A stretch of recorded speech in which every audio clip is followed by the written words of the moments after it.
Yes. Amazing. All right, give me a second. Let me find the presentation button. There we go. Now I got to minimize you guys because you're in the middle of my screen. Ooh. Okay, so we're going to talk a little bit about global congenital heart disease and the problems. And let me tell you that about 3 weeks ago, we started a new effort,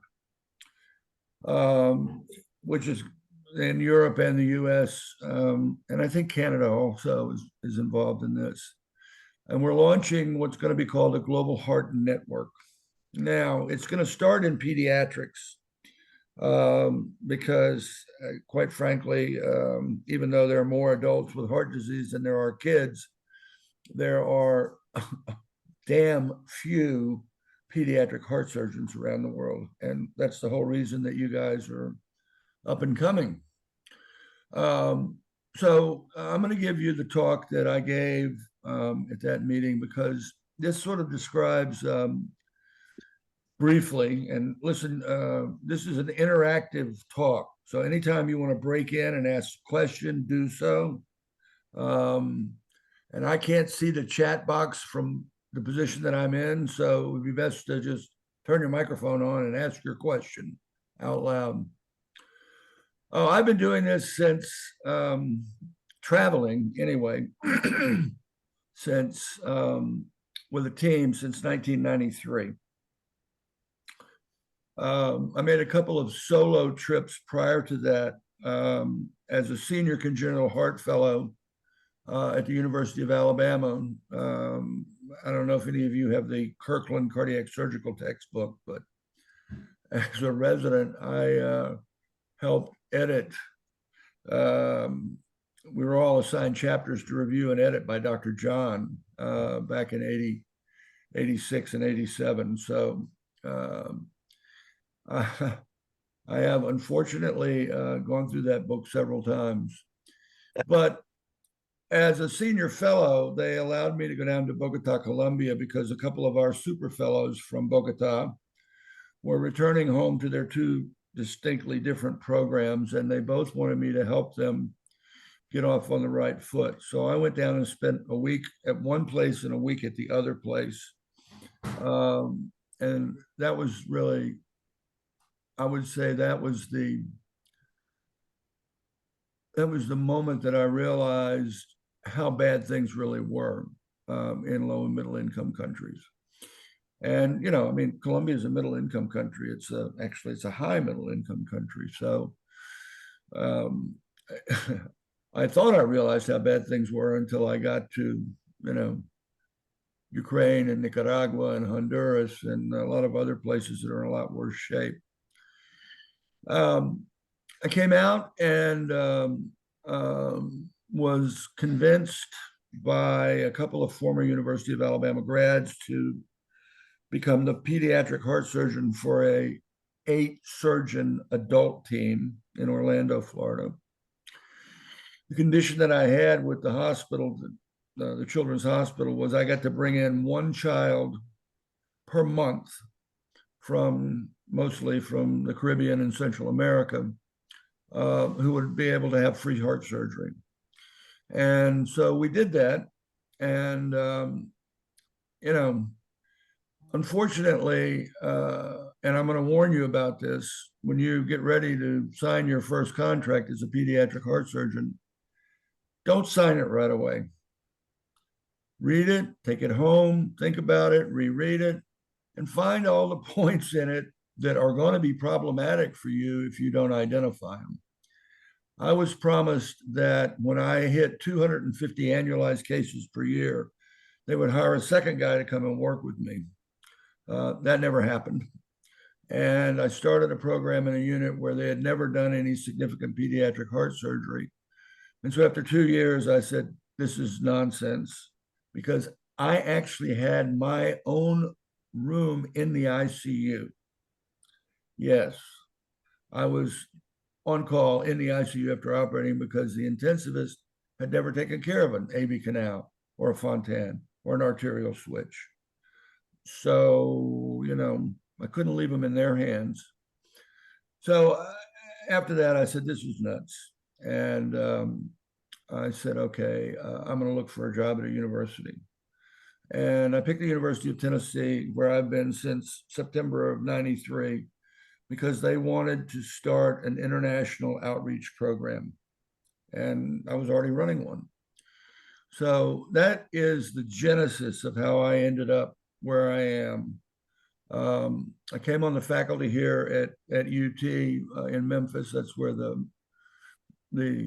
big medical school is. I mean, we have programs in Knoxville and in Chattanooga and a couple of other places, but they're all clinical programs. So all the basic sciences are done here at UT, and most of the students want to stay here unless, they formerly have lived in or have family in, some of these other cities where our clinical programs are. So I'd say about 65% of all the juniors stay, and 35% go to some of these satellite programs around the state. We have a cardiac surgical residency program here, which is the basic one. We do not have a fellowship program in congenital. And, it's been a very interesting career. And we're going to get into it so you understand how crazy I really am. Although Professor Reynolds can tell you, I'm sure, anything I don't fill in. So beginnings. Cardiac surgical residency at the University of Alabama, Birmingham with Dr. Kirkland and Dr. Pacifico. Made my first solo surgeon trip to Bogota in '91 as a senior fellow. Between '91 and '93, we brought in 12 patients from low and middle income countries to Arnold Palmer's Hospital for Women and Children in Orlando.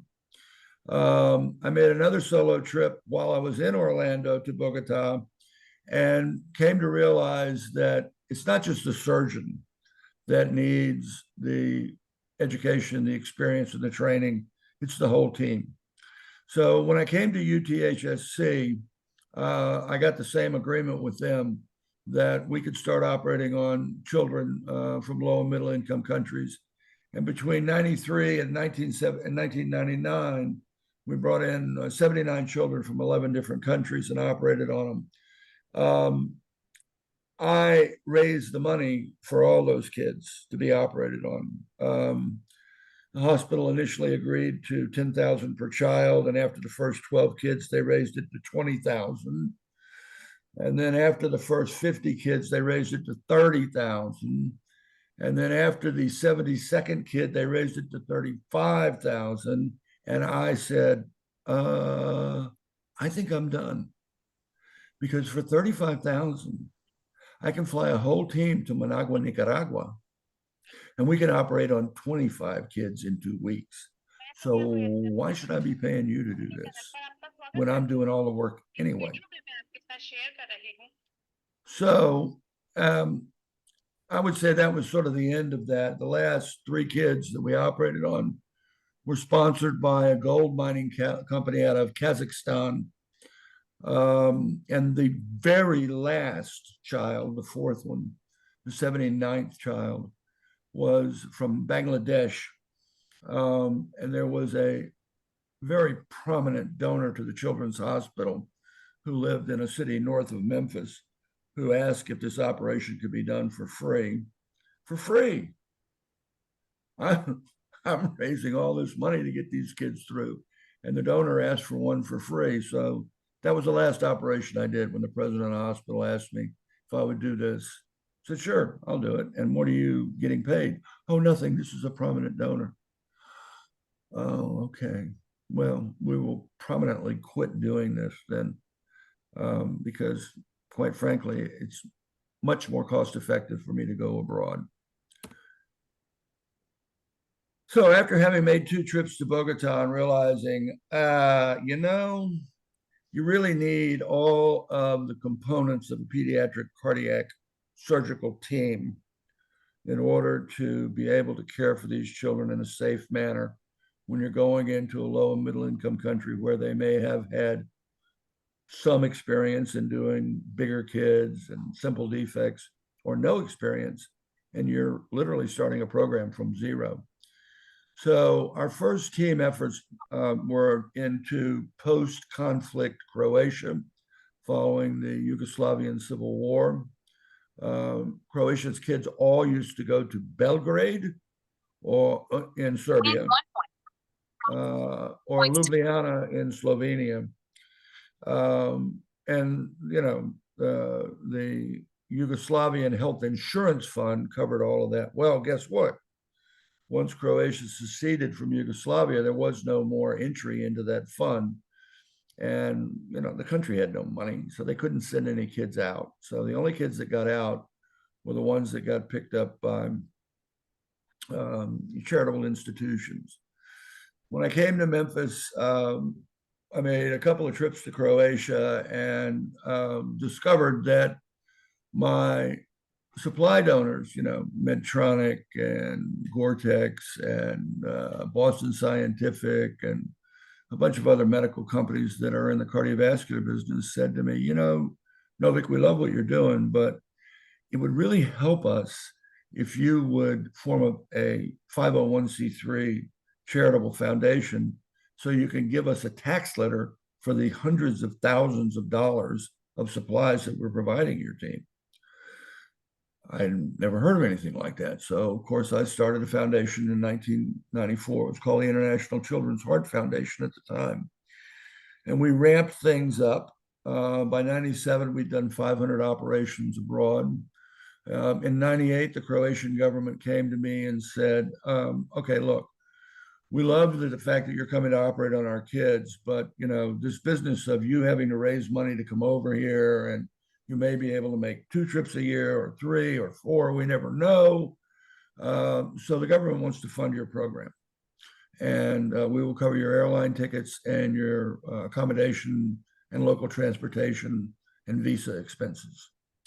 So this was the first government-funded program, and it ran from 1998 until 2003. Altogether in Croatia, between 93 and 2003, we operated on, we operated on about 590 children, but performed about 650 operations because we did do hypoplast. You know, they needed stage 2 or stage 3. We did a lot of single ventricle work that needed, you know, bidirectional Glenn Fontan later on, and a number of shunts that needed their total corrections for whatever they had later on. By May of 2000, we'd performed 1,000 operations. And in 1999, I was involved in soliciting a endowed professorship for myself so that I could go full-time to doing this work abroad. The Paul Niemer Jr. MD endowed professorship was fully funded by 2001. I did my last operation in Memphis in July, handed the keys to my secretary, told her to pack my books and send them over to my other office. By 2011, we'd done 706 operations in 1 year with a cumulative of 5,500. In 2014, we upped that and did 822 ops that year with 7,414 total patients operated on cumulatively from 1993 Croatia trip until the last trip into Iraq in October of 2014. In late 2014, the board of directors of the foundation decided that they didn't like us operating in conflict zones, and they didn't like the fact that we were spending so much time in the Middle East, and that 70% of our patient load were Muslim children. They wanted us to stop. So we left them. The very foundation I had founded, we left and formed a new one, so we could do what we wanted to do instead of being told by the board of directors to do what they wanted us to do. So we founded the Global Cardiac Alliance in November of 2014 Our 10-year anniversary is this year. And as of the time that I put this talk together, we had done 3,006 operations. If you add both trips together, both foundations together, we've done over 10,420 operations in 36 different countries and 62 different institutions. It's been a wild ride, and even though I'm 70, I'm leaving for Lviv next Saturday, a week from tomorrow. So you may ask me, and you should rightfully, well, you go out there and you do the warm and fuzzy and you operate on these kids and, you make the parents happy. But if you'll recall, I earlier said that I realized we needed to bring an entire team in order to educate everybody because, not everybody's capable of or had the capacity or the education to take care of kids with heart disease. So for us, the pinnacle of our work and what we consider to be a success, it's great to operate on the kids. And it's fantastic to make the families feel better and to relieve them of the psychological and financial burden of having to have a child with heart disease in a low and middle income country where coverage is poor. So what do we need to do? What we need to do is we need to build independently functioning programs. So if we're going to go somewhere, that has to be our goal. And that for us is 1A, and 1B is the warm and fuzzy, operating on the kids, making the families happy, having the grandparents be happy. I get to play Santa Claus every Christmas in Lviv. That's a warm and fuzzy, and hand out gifts to the kids. So these are some of the programs that have become independent and successful. The Croatia program now is operating on everything that comes their way, including all complex neonates. In Ukraine, we have two programs that we have elevated. The Kyiv program at Amosov National Cardiovascular Surgical Center did not really function very well when we started there in 1994. Kharkiv did not have any kind of a heart surgery program, whether adults or kids. They had a cardiology program, but no surgical program. So actually the first program that was started in Kharkiv, which is in eastern Ukraine, any of you that are following the Russia-Ukraine war know where Kharkiv is. We started with pediatrics, and later they added adults, and now they are an independently functioning program. But during the war, all the kids are being referred to Kyiv or over to Lviv, where we are. And Kharkiv only does emergency adult cardiac surgery for myocardial infarctions. We spent 3 years in Serbia. I was bombed by NATO in March of 1999 while I was doing my second arterial switch of the day. I recently went back to Belgrade and back to his little village for his 21st birthday party, which was really fantastic. We took a film crew with us, and it was a very interesting day. China, 3 separate programs, Beijing, Nanjing, and Shanghai. All were struggling with anything under 6 kilos and anything more complicated than a tetralogy. Beijing, we designed for them a new pediatric cardiac center at the Beijing Children's Hospital, which was completed in 2007. And they're now doing about 900 cases a year there. They were doing about 330 when we first started with them. Nanjing, we started actually earlier than Beijing. We started Nanjing in 99. They were doing about 230, 240 cases a year. They had a very old professor that was doing most of the surgery. The boys were just helping. But they had a guy that was training in Shanghai that was coming back.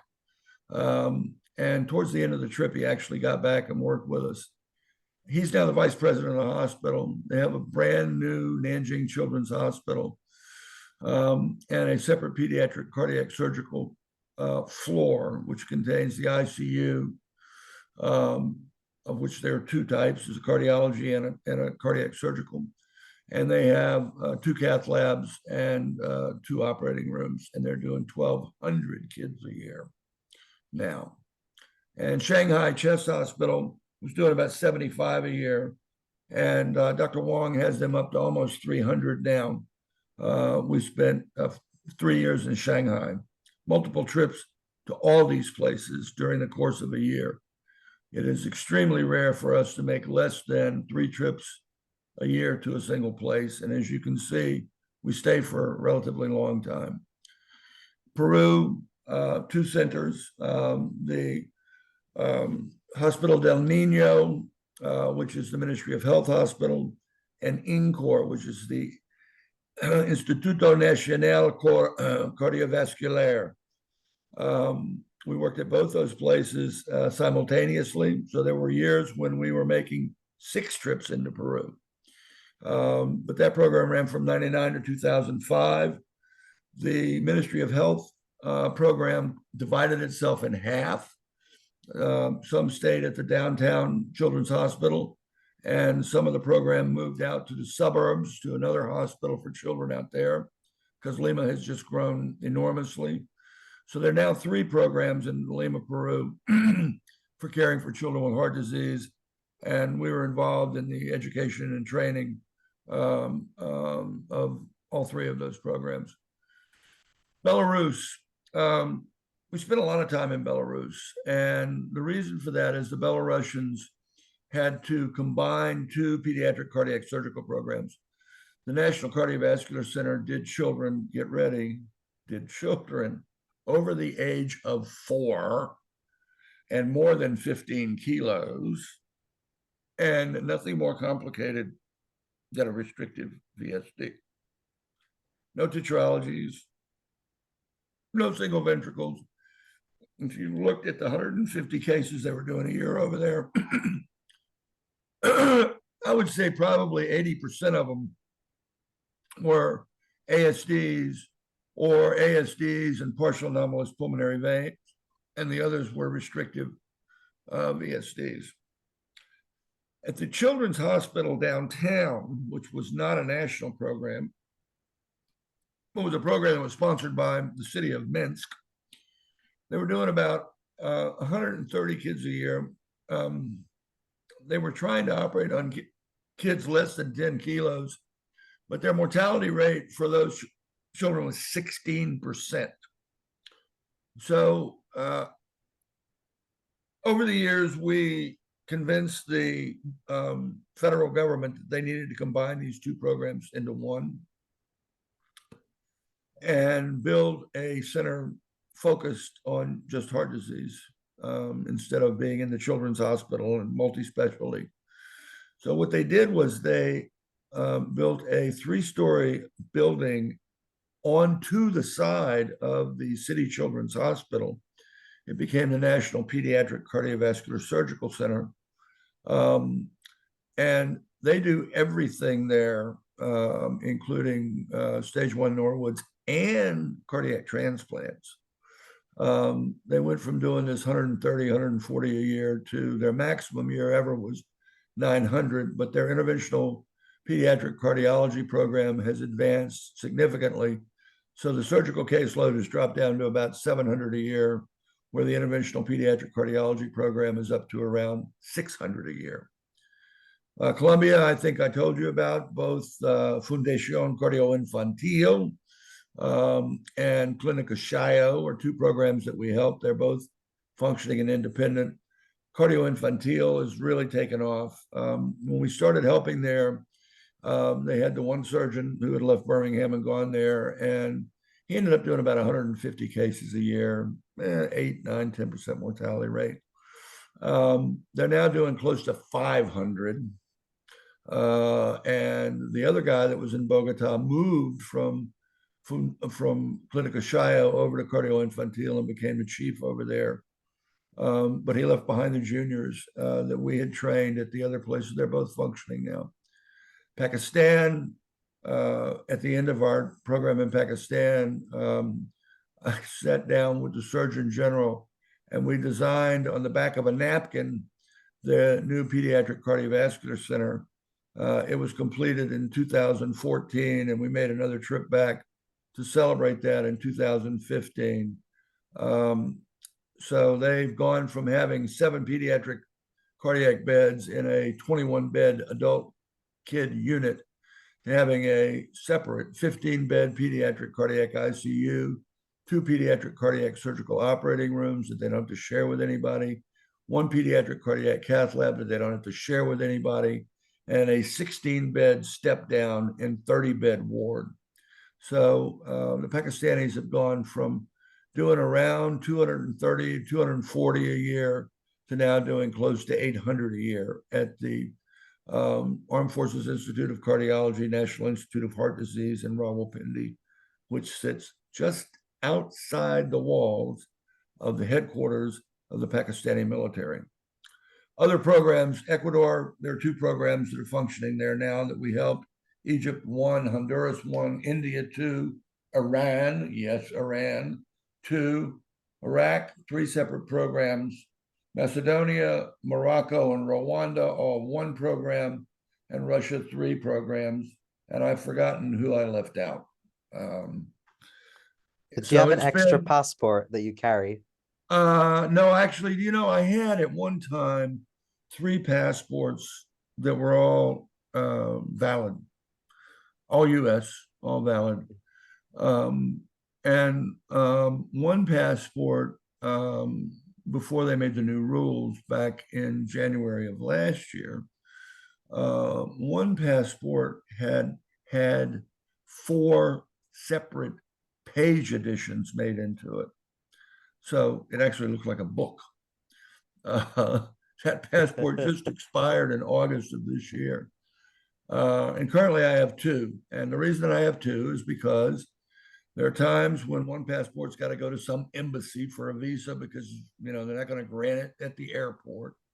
So I have to sometimes send a passport off to DC to get some embassy to slap a visa in it. But it's becoming more and more rare that that happens. So I'm happy about that. So this is what our goal is, and that is to bring programs to independence so that they don't really need us. Do we ever leave anybody completely? No, we never leave anybody completely. I mean, every once in a while we'll make a solo trip after 2 or 3 years. You know, it's kind of a trip of oh, I don't know, courtesy. You know, they're asking us to come back and we'll go back and spend a week. Or they'll do something really crazy like this year in July. The National Federation of Croatian Americans asked me to do a reunion tour in Croatia. Not operating, just visiting and talking and seeing old patients. And so I did that. I joined. Yeah, I did that in July, an event in July.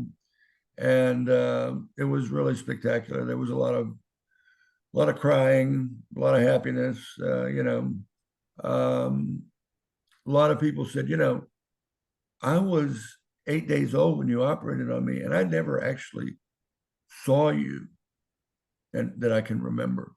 I mean, I've seen you on the internet, you know, all that jazz, but this is the first time that I really get to touch you and meet you. So it was a really emotional time, but in the end, everybody was really happy that we did it. So we do some courtesy visits like that. If I may just say, I'm Bruno from Croatia, and I'm a medical student, and I was actually there with you.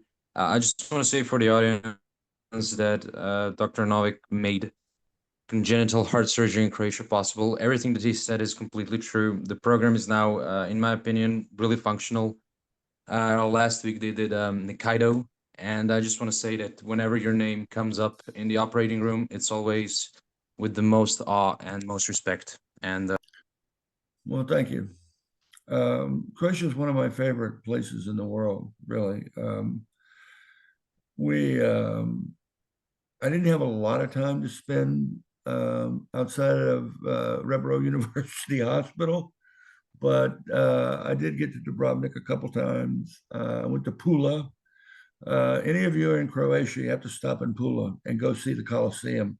Yes, the Roman Colosseum, and it's in much better shape than the Colosseum in Rome. It's not as big, but it looks like a duplicate of it, just, you know, maybe 66% of the size. They use it still today for concerts and all kinds of things. It's really amazing. But the countryside is absolutely gorgeous. If you get a chance to go to the islands of the Adriatic, like I did in this July trip, they're fantastic. So it's a country that's really dear to my heart, and I have numerous friends and colleagues over there, and lots of former patients. So this is one of the nice things about this, is as you do this, you know, your patients, now for all of you that really are going to become congenital surgeons, let me just give you a little tidbit of information. You're going to be married to these children until the day you or they pass away. The need for reoperations in congenital heart surgery is not insignificant. You got conduit changes. You've got, you know, valve repairs that have to be redone after years. You got outflow tract obstruction, which has reoccurred either left-sided or right-sided. You know, there's all kinds of things. I am dealing with a child that I did a shunt on in Najaf, Iraq, when this child was a single ventricle with obstruction of pulmonary blood flow, when the child was, I would say, 3 weeks old. The next year we came back, we did a bidirectional blend on the child. And then our program in Najaf finished up. That's one of the ones that you see down here in a rack of 3. But the guys were not comfortable doing Fontans. So they sent the kid back to Baghdad, and I got a frantic message on my Facebook instant messenger from the father saying they're discharging my child after a Fontan. And Dr. Novick, the SATs are 63. Isn't something not right? Jesus. So, you know, just be ready. This is a field that you're going to go into where you provide somebody with a new lifetime. Adult cardiac surgery, you operate on those old guys and they live 7 to 10 years and boop, they die. You operate on a 7-day-old and you're going to be dealing with them when they're 20, 21, 25. And, you know, they're going to have children. And sometimes they have children with congenital heart disease. And guess who they're going to call if you operated on mom or dad and they have a baby with congenital heart disease?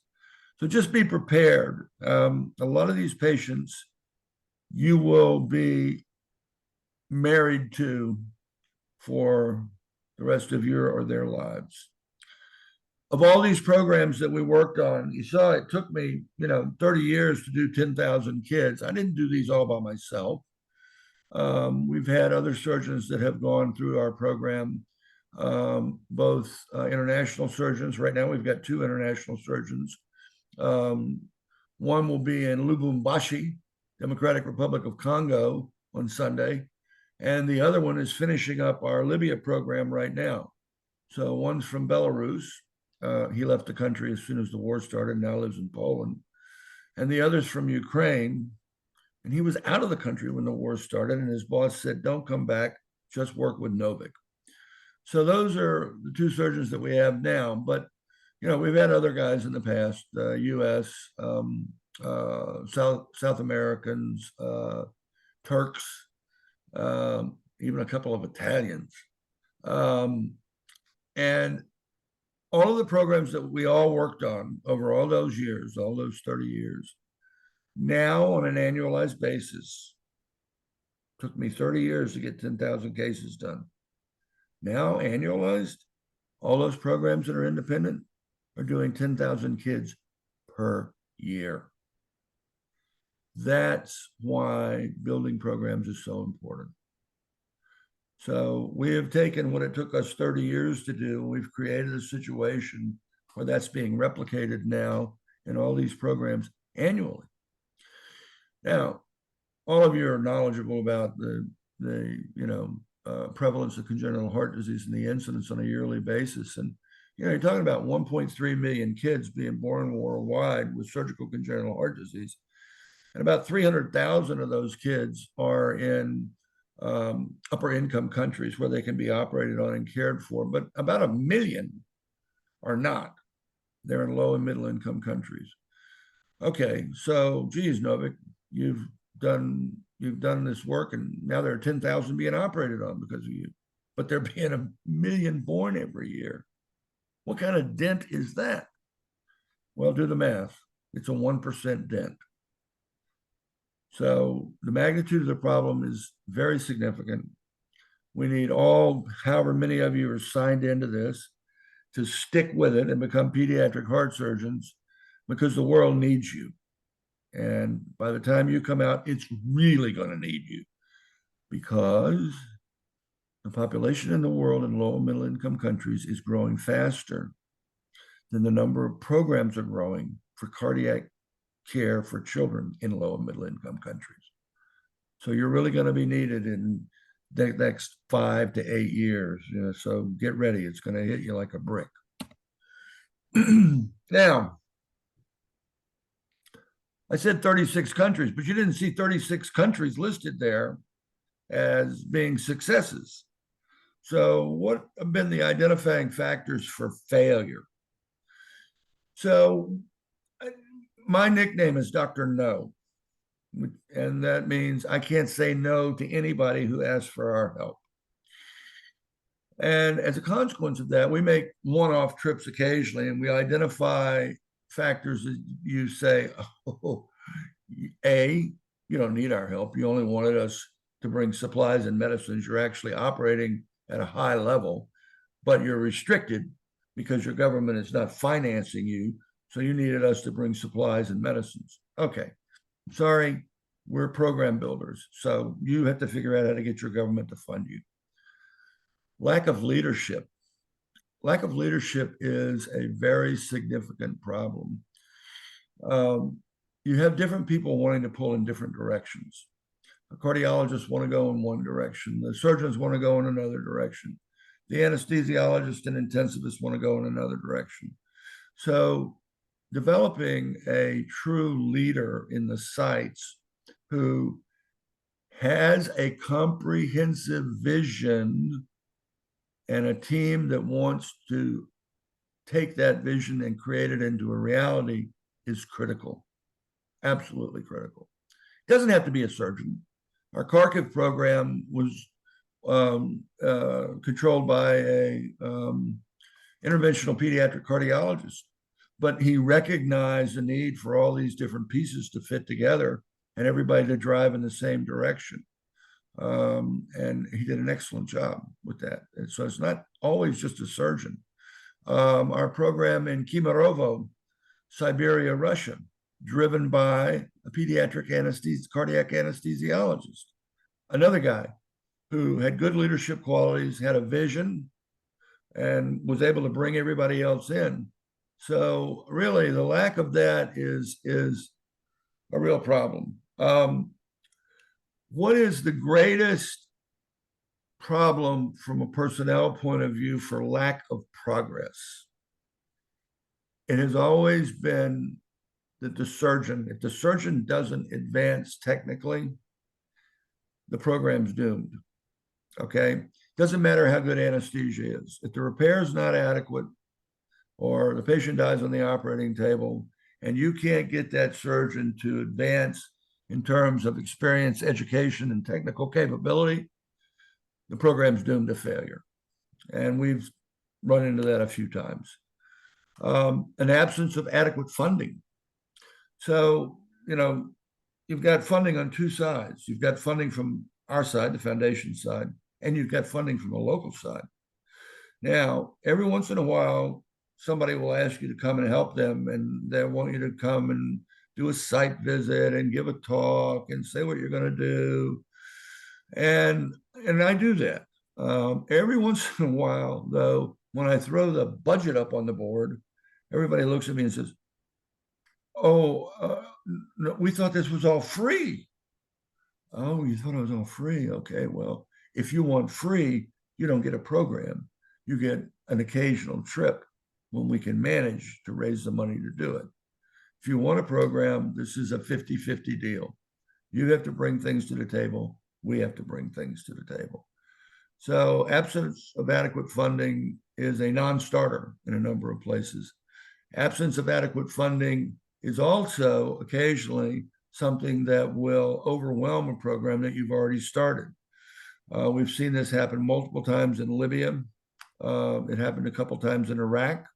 And it breaks up program continuity and makes it difficult to adequately train a team. But you have to be persistent and keep working at it.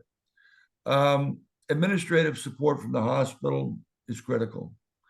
They have to be supportive of it. They have to help you drive your program, because there are real costs associated with this locally. And not every country has a national health insurance plan or even a social security insurance plan. And some places, the hospital administration has to literally submit a budget to the regional or federal government saying, we want this budget increased here, and it's because we have this pediatric heart surgery program, and it needs to be on a continuous basis. So if you don't have an administration that's willing to go to bat for your program, you're going to have a hard time. You're going to have a really hard time, unless you're really exceptional at raising your own funds. And we have some people that have done that, I would say.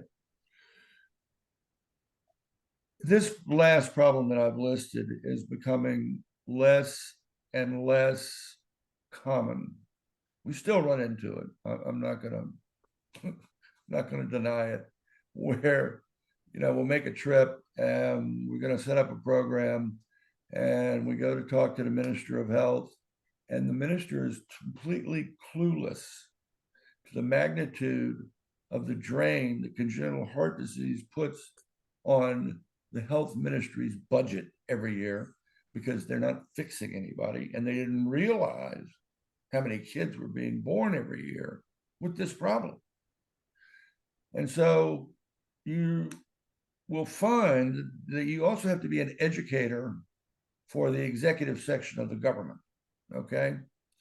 And this goes all the way. I mean, we've dealt with presidents in multiple countries where, something wasn't going to get approved unless we talked to the president. And, the minister wanted to do it, but, now you have to go and convince, President Bob that this is needed and he needs to add a budget to this particular institution. So I think that a lot of the advocacy and awareness programs that have been run over the last 25 years, the new foundations that have been formed, Global Arch, which is about rheumatic and congenital heart disease, the Consortium of Universities for Global Health is a big deal here in the United States. And so there's been a lot of effort over the last 25 to 30 years to increase the awareness in low middle income countries to not only congenital heart disease, but as you can imagine, in a lot of these places where rheumatic heart disease is still endemic, educating them on the cost of having to deal with this when you have to admit them to the hospital when they're in heart failure or infective endocarditis or whatever, and how, geez, if we just fixed this problem when they were younger, you wouldn't have seen this now, and you wouldn't be losing this money trying to just support these kids who still have this condition. So this is part of the job you're going to, if you leave whatever high income country you're doing your fellowship in, and you decide you want to go back home, get ready, have your information ready, know it backwards and forwards, because you're going to have to do a fair amount of advocacy and awareness in a lot of countries. And there's still regional problems. I mean, The Minister of Health may understand a problem, but the provincial healthcare director is clueless to it. And he gets a budget and, he doesn't include congenital heart disease in his budget. So, it's not just at the federal level. It's also at the regional level. So just know your country, know your country's data, and know the local capacity that exists currently. There may not be any, in which case it's a hard slog, but it's doable. It's definitely doable. Okay, we have a couple of different models that we've developed over the years to provide for the delivery of clinical services. There is a full-time clinical staff that the foundation has employed. Currently, it's 2 surgeons, not including myself, 1 anesthesiologist, 1 perfusionist, 1 scrub nurse, 3 intensivists, 2 ICU charge nurses, of which 1 is also a nurse educator, and 1 full-time respiratory therapist. Typical team size for a program that's early, if they do some kind of congenital heart surgery, is about 14. So usually that's 7 staff people and 7 volunteers, or it can be 6 and 8 or whatever. Our preference is always to make a minimum of 3 trips per year for a time period of 3 to 7 years, depending on local desire. What does that mean? What is local desire? Well, do you want to do just up to AV canals, and you don't want to fool with Rastellis or switches or Norwoods or Damask Stanzels or neonatal Epsteins? Or do you want to do all that stuff? And do you want to do all that stuff and offer transplant services? So it just depends. We've helped transplant programs get started for kids in Belarus, in Croatia, and in Peru. And, we're trying to convince the Iraqis that they need a transplant program. They have one, they have one in Saudi Arabia, so I don't know why the Iraqis are reluctant. They're both, Islamic states. They both have a substantial medical industry complex now after years. I don't understand the difference, but nonetheless, that's the case. So all of our patients are used as teaching cases. There are, and I'm well aware of visiting teams that come in and they overwhelm the system and they kick all the locals out and they just do the operations, take care of the patients, pack their bags and leave. And they may make more than 1 trip, but that's the same model every time. So there's no teaching. There's no providing education or experience to the local team. And for us, as I think I told you, that's the critical nature of what we do. So we work side by side with our local colleagues at every point. So ICU nurses with ICU nurses and perfusionists, and so forth and so on. Initially, we are the primary caregivers. There's no question about it. The safety of the child is paramount and should be first in everybody's eyes. But as the local team gains experience, we do a graduated mentorship. So as you gain in capabilities and experience and in technical skills, we will slowly move from being the primary caregiver completely to 75%, to 50%, to 25%, to we're standing on the sidelines, and when you need our help, we'll come in. And so, one of the critical issues, and you guys are going to go through this, guys and girls are going to go through this as you become congenital fellows. Your mentors have to make sure that you gain experience and that you're educated and that you're trained, but they have to do it in a fashion where you are growing. And what the hell is he talking about? You do not ever want to put a trainee in position where you have to take over because they've made some big mistake and have them lose confidence and to lose trust in the eyes of their other local colleagues that are in the room with them. So, you know, you can be tough, you can be rough, but you cannot cause somebody to lose their confidence in their abilities.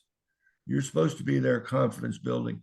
And I'm telling you this because whoever you end up training with needs to have that mentality. They need to be building confidence in you over time, along with your experience and your education. You need to do a lot of self-education, folks. Okay, a lot of reading involved in this. Pediatric heart surgery is 85% brain and 15% hands. Okay, unless you're truly gifted, and a truly gifted ambidextrous pediatric heart surgeon isn't born every day. So most of us have to work really hard at it.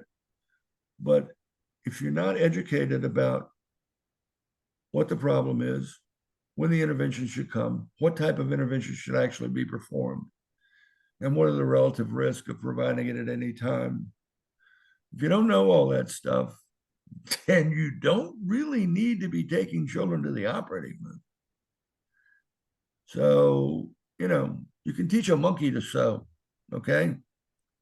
But you can't teach a monkey to tell you when it's time to do a shunt or a band or a Rastelli or a Damaske Stanzel, okay? So learning all this stuff is really critical in your development as congenital heart surgeons. And the more you know, the better off your patients are going to be. When I was a medical student at the University of Alabama, I had the good fortune of being able to rotate on Dr. John Kirkland's on his cardiac surgical service. He rarely let students rotate on his service. He couldn't tolerate our stupidity. But I will never forget the day that he told me, Bill, learn everything you can, because you never know when some obscure piece of information that you picked up on your renal elective is going to save a patient.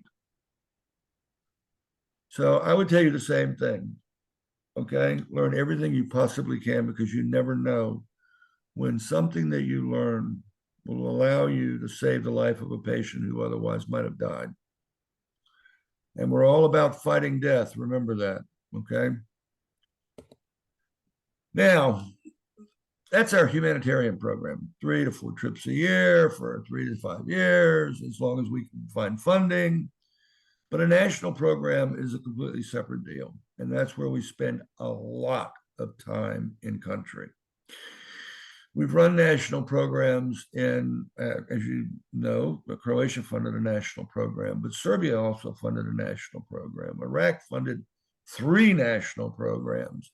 Russia funded a couple. So, you know, we've done this around the world. Libya has funded and is currently funding another one. National programs are supported by the regional or federal government of the country, whether it's the Ministry of Health or whether it rises to the level of the president and its presidential discretionary funds. Interestingly, all those programs started as humanitarian programs. And we were able to raise the awareness and become advocates for children with heart disease within the healthcare sector. And people started saying, geez, we didn't realize we had so many kids. So now we need a big program. So this is what we want you to do. Trip duration for those is 3 to 5 weeks. And we typically make 6 to 9 trips a year. So we might be in country for anywhere from 4 to 8 months. And that's not unusual. I mean, this year we have spent 1, 2, 3, 4, 5 months and 2 weeks in Libya this year. We're anticipating spending 5 months and 2 weeks. Yeah, we're anticipating spending 8 months in Libya next year. And we're going to restart an Iraq program now that the new cardiac hospital is being finished in Basra, probably in April or May, certainly after Ramadan and Eid's over with. And we'll make 6 one-month trips a year into that program. So these big national programs are budget heavy because you're looking at operating on anywhere from a low of about 100 kids a year. You know, our Macedonia program operated on around 95, 100 kids a year that was supported by the government.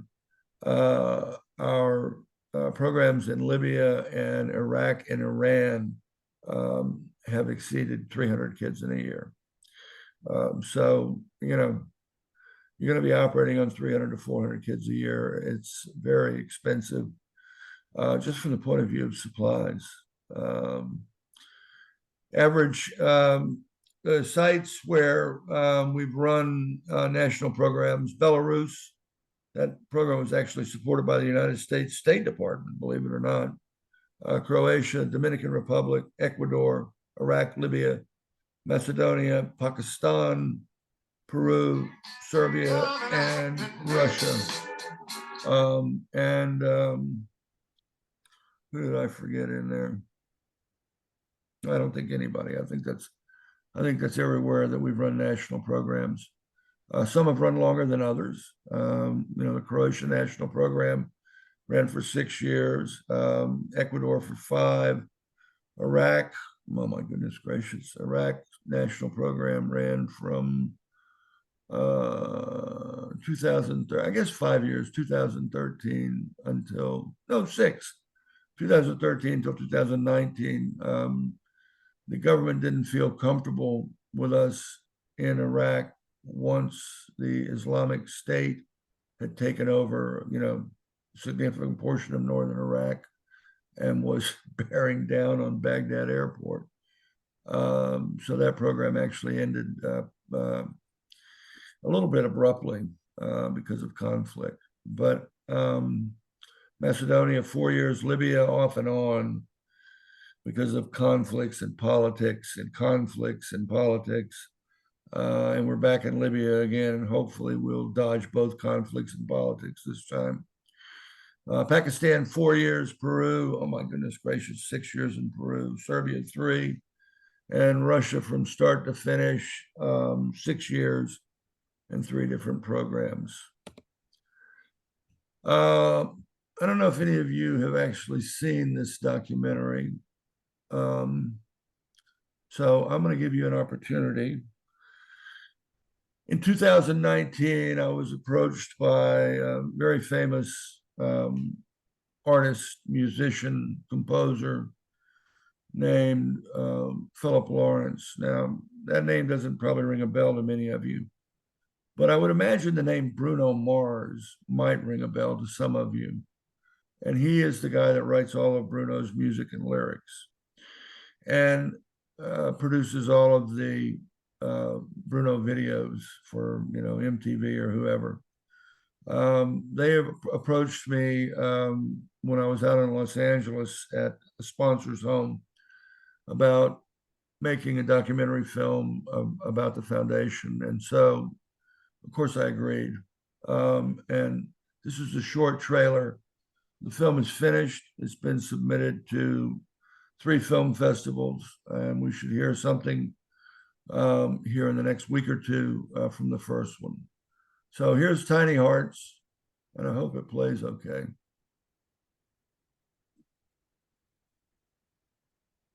I think you might have to exit the presentation mode for it to play. Not sure.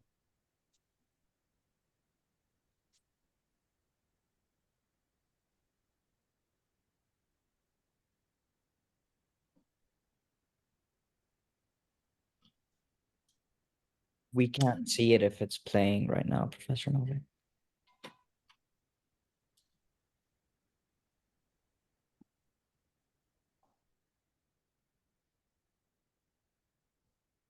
Are you able to hear us?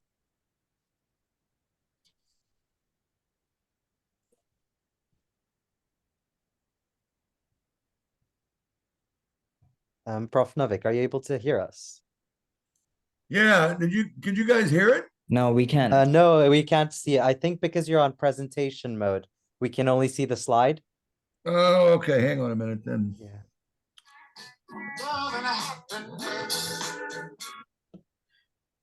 Give me a second. This is mine to be a colleague. Oh, I lost him, so never mind. Okay, so let's say stop share. Okay, now go back to share and pull up the movie only.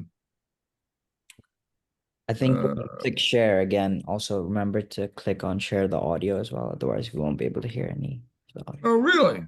Yeah. I think Zoom made a new feature now where you have to choose to actually allow the audio. Okay, then I don't want to do that. I want to do something else then. So You can send us the link. We can share it for you if you like. You can just put it on the chat. I'm gonna do that actually. But in order to do that, I have to minimize you. So I hope I don't knock you out here. Yeah, hang on. All right, so send you the link.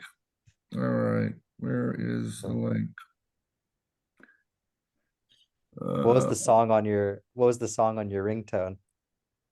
I think that's one of the pressing Al questions. Green, Love and Happiness. Okay. Yeah, I don't know if you know Al Green, but Very Texas.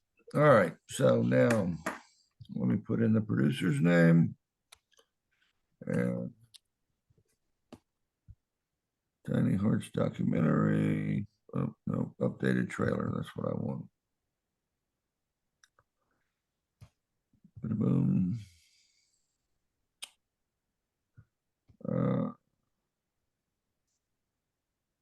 Boom.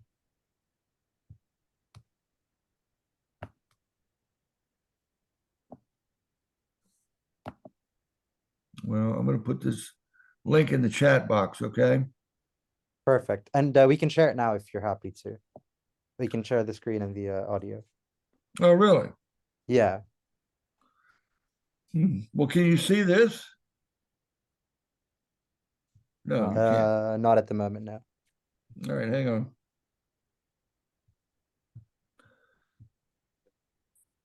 No, it's not going to let me do it, unfortunately.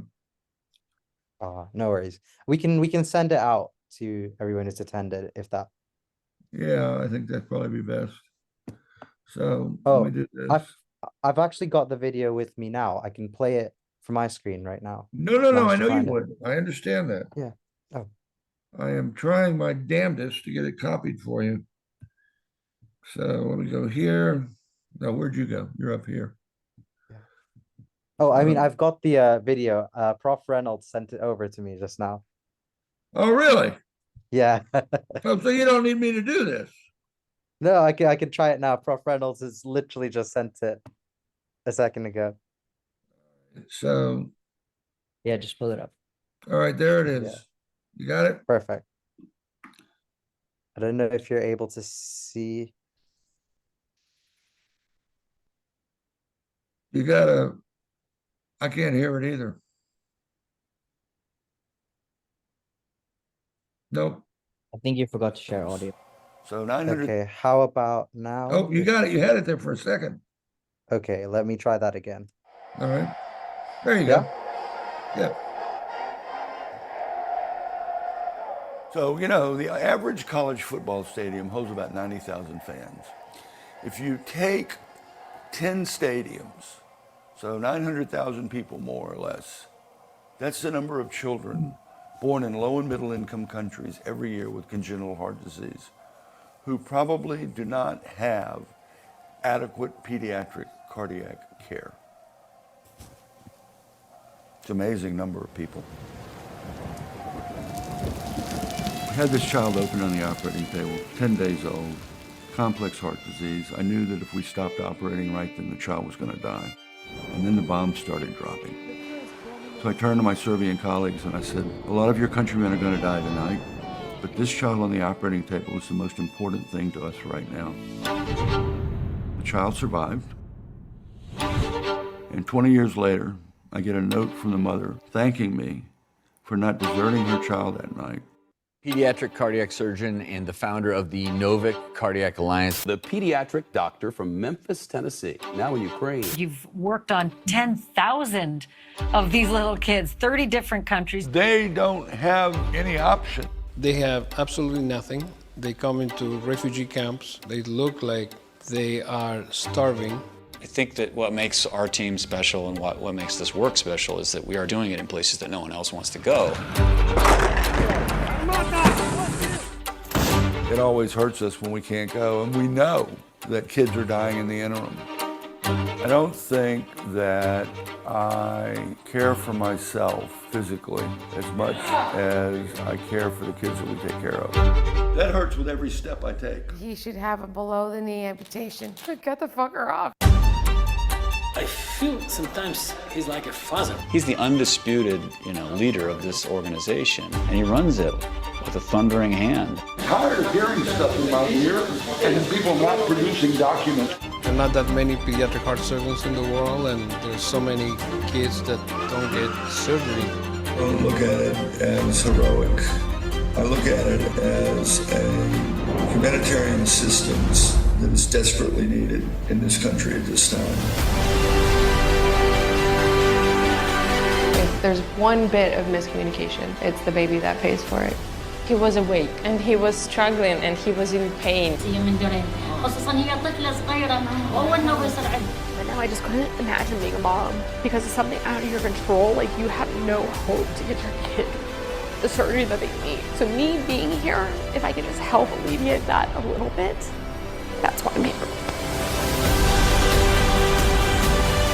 I've thought about this, that I don't cry anymore when he leaves.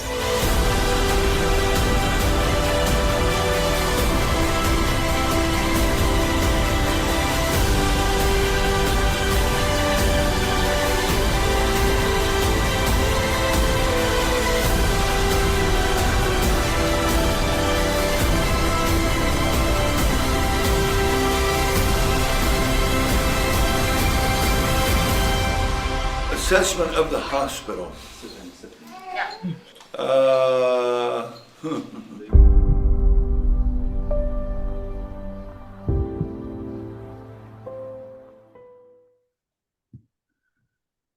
All right. So that's to see this movie now. Yeah, it's completed. We have some fantastic people, some Hollywood people that have put this thing together. It's a full-length feature. It's 89 minutes and 38 seconds or something like that. It has 3 original songs in it, written by Philip Lawrence and some others.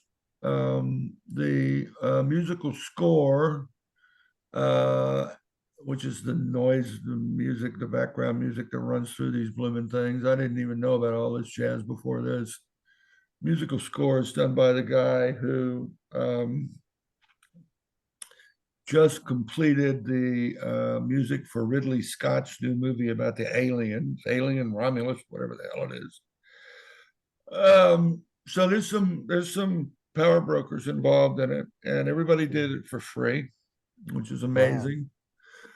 Yeah, I mean, we had to raise travel money for the team to accompany us to all these places that you saw. But it was well worth it. And, we're hoping that something good will come from it. My whole purpose in letting them do this was to raise awareness and to drive more supporters to help these kids around the world because they really need it. It's a desperate situation. And, it's if you decide to go back to your home country, if many of you decide to do that, you already know what the situation is for the kids in your country. And, I don't have to preach about it. It's a big problem. And we'll do whatever we can to help solve it. So I don't know what you want to do. I've got time for questions if anybody wants to ask any questions. One thing that I would like for you to do, though, and I'm looking here at, let me see, where did she go? Where did she go? There's a lady here from Kenya, Egypt. Sandy. Yeah, Sandy. Where'd Sandy go? Yes, she's here. Oh, there she is. Sandy. Yeah, Sandy wanted us to come to Kenya when we were in Cairo, but I don't know, something happened and we couldn't make it. So I'm sorry, Sandy, that we didn't get to come. But all of you, if you don't mind, you should have my email address. Just send me a note, tell me where you are, where you're from, what your plans are. If any of you are interested in any research projects, we always have some. I've got some students, if I can ever get Reynolds to get himself together, some students that are supposed to be working on our aortic and mitral valve cases. And he's got people from a couple of other places working with him on that. But we do have other projects that we run all the time. So just an FYI, if anybody's interested. Also, we do take students on and fellows, by the way, if any of you are fellows, to travel with us. That's something that we do routinely. Questions? Hi. Hi. I'm a first-year medical student in the UK, but my background is that I'm originally from Libya. I just want to ask you some questions because I know that the political situation in Libya right now is a bit of a mess, and it was worse. The years that I've just passed. So I just want to ask, how did you even get into Libya in the first place in previous trips, and what did you actually do in Libya? Which cities did you go to perform these surgeries? All right. So we started working in Libya in 2012, right after Gaddafi fell. I was asked by the WHO representative to Libya, who happened to have been a cardiac surgeon, Libyan adult cardiac surgeon, if we could help establish the pediatric cardiac program in the East, because everything was in Tripoli. I said, well, sure, we'd be happy to help. So we've been to the following places. We've been to, going from east to west, Tobruk, Benghazi, Misrata, Zliten, and Tripoli. Actually, we were at Tajura Heart Center. How did we get in? Well, there was a time where there were actually international flights still into Libya prior to May or April. Maybe it was April of 2000. No, because we got out internationally in May. So up until May of 2014, you could fly Emirates or Turkish or a number of companies in.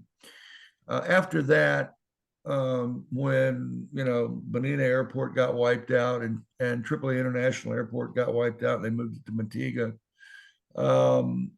we had to fly Libyan flag carriers. They're the only ones flying in. So we would fly either to Istanbul or to Tunis overnight in both those places, and then catch either Afrikia or Libyan Wings or Libyan Airlines, or there's a new airline now. What is the new one that flies into MedSky? Yeah. That's how the team's flying out, actually. We have really good connections within the country from east to west, and we have made it a point to not be political. As you know, the conflict in Libya now and the division of the government has been going on for how many years now? 13 years, nearly 14. Yeah, long time since. So, initially there was the transitional government that took over after Gaddafi fell, and they were supposed to, relinquish control to the popular voted parliament, but that didn't happen in 2014. So that's when the country sort of said there's going to be two different governments, and it still remains that way. I mean, I've spoken to Aguila Sala in the East, to who was the blooming prime minister at that time? Anyway, I was the prime minister. Who? It would have been El Siraj, I think. Yeah. And actually came and visited us in Tobruk when we were operating there. Brought his whole entourage over for a day. Faiz Siraj from Tripoli was president for a while. You know, we had to spend time with him, literally, to get the Tajura program up and running. But we have pretty good political connections in the country. The U.S. ambassador to Libya, Richard Norland, is a very good advocate of ours and has helped us in the past. And, you know, I would say that Libya might be our best politically connected country, even though we have two separate governments that we have to deal with all the time. How's the situation now? Okay, so Hassan Magour is still operating in Tripoli, but he's nearing retirement. The lady that's working with him and is going to take over for him she's a pretty good surgeon. But there are at least two other female surgeons, three others, excuse me, in Tripoli. There's Fatma El-Houri, there's Wijdan Abu Amir, and I forgot Sonia's last name. But the western part of the country is, with the exception of Hassan Magour, everybody that's going to take his place are all females, and we trained three of the four of them. Zliten and Misrata. The Misrata Cardiac Center is supposed to open soon, is what I'm going to say. But the problem is that they don't have anybody there that can really operate. So, you know, we will probably help them get started with that. Zliten has a couple of cardiac surgeons, but they mostly do adults, and they have visiting teams that come in. There's an Egyptian team there right now, or maybe they just left. And we've been there a couple of times, and we're thinking about trying to set up a regular program with Zliten. With Benghazi Medical Center, I would say if you look at the total number of children that we've operated on at an individual institution, probably first is Benghazi. We've operated on, I don't know, 11 or 1,200 Libyan children over the years. And, you know, I don't know if you've ever been to the Benghazi Medical Center, but they have a separate wing for cardiovascular diseases where they have their cath labs. There are two operating rooms for cardiac surgery. They have two separate 8-bedded ICUs, one for kids, one for adults. They have 4 isolation rooms for infected patients. And, you know, it's a pretty good setup. The problem there is that, and we're training 2 guys there. The problem in Benghazi is ICU care. We don't have any intensivists that we're training in Benghazi. And so we're actually reaching out. There is a Libyan interventional pediatric